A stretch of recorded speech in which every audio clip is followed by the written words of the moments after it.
Boa. Aliás, é uma história... É longa, mas eu vou dar uma encurtada, mas ela é interessante pra cacete. Pra caralho. O Tropa de Elite é do Zé Padilha. O Tropa de Elite 2 é o filme maior bilheteria da história do cinema brasileiro. E aí, é curioso, porque eu conheci o Zé Padilha. Olha como é que a vida... Como é que a vida é foda, né? Eu conheci o Zé Padilha quando ele fez um documentário chamado Ônibus 174. Tô ligado. Não sei se... Cara, é bom, viu? Quem tá assistindo a gente... Assim, não é o filme Ônibus 174, não.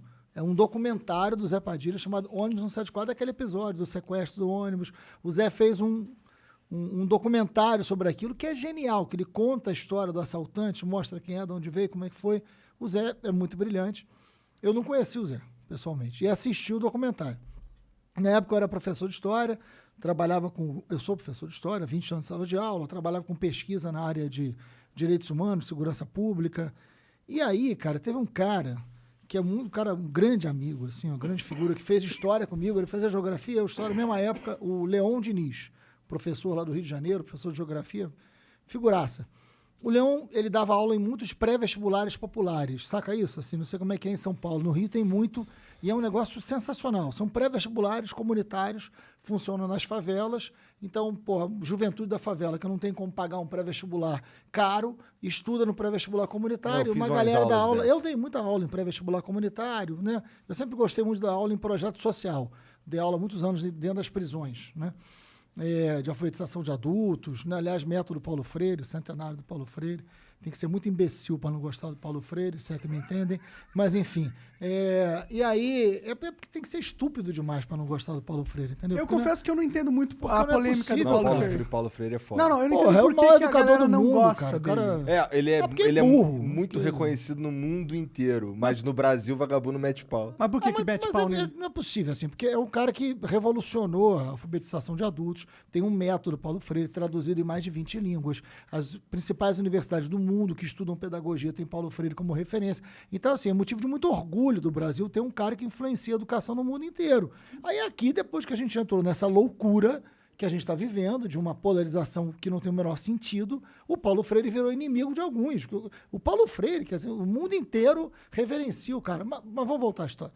Porque aí o que acontece? O Leon inventou um projeto, junto com outros, que era o Domingo é Dia de Cinema. O que é o Domingo é Dia de Cinema? Domingo de manhã, 9 da manhã, no Cine Odeon, que fica na Cinelândia, todo mundo conhece, Rio de Janeiro. Cine Odeon clássico, cinema, lindo cinema, 600 lugares, 2 andares, né? Bons tempos de cinema de rua nessa estrutura, né? Ele fazia uma apresentação de um filme com um debate. E quem ia assistir? Os alunos dos pré-vestibulares comunitários. Ele dava aula em vários. Legal. E o ingresso custava R$1. Bem E, acessível. então era bacana, assim, porque boa parte desses alunos não iam ao cinema, porque o cinema é caro, né?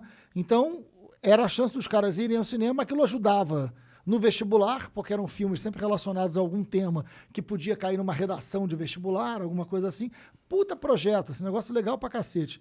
E o Leão vai, me liga e fala assim, Marcelo, pô, vem dar aula aqui um domingo, e no projeto Domingo é Dia de Cinema eu vou passar o ônibus 174, e o debate vai ser você e Zé Padilha. Olha lá. Aí eu falei, pô, topei, vou. Mas eu falei, mas que hora? Era verão, meu irmão.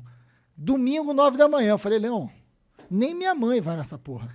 Domingo, 9 da manhã, um sol a pino no Rio de Janeiro. Cara, quando eu cheguei, tinham 500 alunos. 500 Lotado. alunos. Porra. Pra assistir o filme, domingo, 9 da manhã. Como é que faz pra enfiar 500 caras no Odeon? Não, o Odeon é grande, o Odeon tem 2 andares. É? Cabe 600 gente pra capacidade, cacete. quase. Cabe. E aí, mais gente pra cacete. Eu fiquei encantado com o projeto. E eu conheci o Zé Padilha debatendo no ônibus 174. Olha como a vida é. Eu dando aula de história nas várias escolas que eu dei aula, uma das escolas que eu dei aula era o Colégio Legrand, em Botafogo, e eu tive uma aluna chamada Aniele. Né? Foi minha aluna primeiro, segundo e terceiro ano. E eu fui professor homenageado da turma dela. E a irmã dela era a Marielle. Né? E eu conheci na formatura da Aniele. Neste dia do debate do Domingo é Dia de Cinema, a Aniele estava e falou assim, quero te apresentar uma pessoa, a minha irmã, que era a Marielle. Marielle, era A Marielle. Marielle, a própria Marielle. Entendi. Sim. No mesmo dia que eu conheci o Zé Padilha, eu conheci a Marielle, no mesmo dia. Isso Que é foi muitos anos nesse- atrás. 2005. Entendi. 2005. Tem 15 tempo. anos, né? 2005. E aí, enfim, teve o debate, foi bom pra cacete, eu troquei telefone com o Zé Padilha, a Marielle ficou no final conversando comigo. No ano seguinte, eu fui candidato a deputado e a Marielle entrou para fazer a minha campanha dentro da favela da Maré. Eu fui eleito deputado estadual, ele entrou para trabalhar comigo, trabalhou 10 anos, é a minha história com a Marielle, que depois a gente fala sobre isso. Mas eu conheci o Zé e fiquei amigo do Zé. E a gente foi debater o ônibus 174 em vários lugares. Depois o Zé me chamava para debater, eu fui ficando amigo do Zé por causa do ônibus 174, lá atrás. Aí o Zé fez o Tropa 1, que teve polêmica. Muita gente acusou o Zé, e eu acho injustamente, de estimular a tortura por causa do Capitão Nascimento. E olha que certamente muita gente não sabe. Por que o Capitão Nascimento chama Nascimento? Vocês lembram do ônibus 174? Qual era o nome do menino? O assaltante que fez o tráfico. Eu não vou lembrar. Sandro Nascimento. O nascimento do nome do Sandro Nascimento, que era o assaltante, que teve aquela tragédia inteira, é o que gera o Capitão Nascimento. Porque ele queria mostrar os dois lados. Então tem uma conexão entre o Tropa de Elite 1, o Capitão Nascimento, e o Sandro Nascimento do ônibus 74 do negócio. Interessante. É o Zé Padilha. Interessante isso. O Zé é um cara muito, muito inteligente. Aí, quando lança o Tropa 1, tem muito debate sobre o papel da polícia, o BOP, a violência policial, tortura. Gera uma polêmica grande. Sim, foi um né? filme, é um filme que mudou a percepção da sociedade sobre ela mesma, né? Muitas pessoas não tinham ideia do que era o Rio. Eu lembro que quando chegava em outras cidades, os caras ficavam assustados quando eu falava que aquilo ali era a realidade da vida do Às carioca. vezes era até muito pior, né? É. E aí, e foi o Wagner Moura, meu grande amigo, irmão, que fez o Capitão Nascimento. Então, enfim, aí pimba o Tropa de Elite 1. E teve polêmica beça, né? Muita gente não gostou, muita gente gostou. Mas, resultado. Aí eu já era deputado estadual, fiz a CPI das milícias. A CPI das milícias foi em 2008, gerou a prisão de 240 milicianos. Todos os líderes de milícia foram presos no Rio de Janeiro por conta da CPI. Minha vida mudou muito por conta disso. Pra caralho também, muita né? coragem. Fudeu mais eles que foram presos, mas me fudeu no sentido da vida ter mudado completamente, mas eu não me arrependo de nada, né? E aí, enfim, fiz o que eu tinha que fazer, depois a gente conta um pouco isso, por que eu entrei nessa história, por que eu entrei na política, é a mesma coisa. Mas aí, cara, assim, o Zé me liga, a minha equipe, boa parte dela não gostava do Tropa de Elite 1, achava complicado, enfim. O Zé me liga e fala, cara, preciso falar com você. Eu falei, pô, Zé, fala, vamos almoçar, vem aqui em casa, enfim.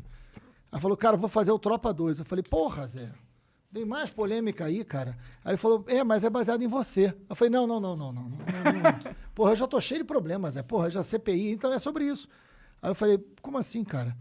Aí ele falou, cara, preciso conversar com você. Eu acho que a CPI das milícias mudou a história da segurança pública do Rio de Janeiro. Né? Você mudou o conceito da segurança pública, porque todo mundo achava a milícia um mal menor, aceitava, e você consegue mostrar que tem uma máfia. Assim, é revolucionário o que aconteceu aqui nessa CPI. É uma CPI que gera a prisão de todos os líderes. Então, assim, é um negócio... A gente tem que documentar isso. E eu quero fazer o Tropa 2 para falar qual é a sua grande crítica no Tropa 1. Aí eu falei, a minha grande crítica no Tropa 1 é que você não fala... Você fala da violência policial como se ela começasse e terminasse na polícia, que a gente sabe que não é, porque a violência policial tem a ver com a política. Ele falou, então, o Tropa 2 é isso. Só que você tem que me autorizar a fazer, porque é sobre o que você fez. Aí eu falei, vou reunir com a minha equipe. Chamei a Marielle, que me conheceu nesse dia, que era da minha equipe. Falei, Mari, ó. Aí ela falou, cara, a equipe vai quicar igual a pipoca, né? Vai reclamar. Aí eu falei, cara, mas eu vou bancar. Aí ela falou, eu banco com você, a Mari. E aí a gente foi pra dentro da equipe, uma chiadeira da porra, né? Aí nego reclamava, você confia no Zé? Eu falei, confio. E aí a gente ajudou no Tropa 2, ajudou no roteiro, né? Enfim, e saiu o Tropa 2, que é baseado no trabalho da CPI das milícias.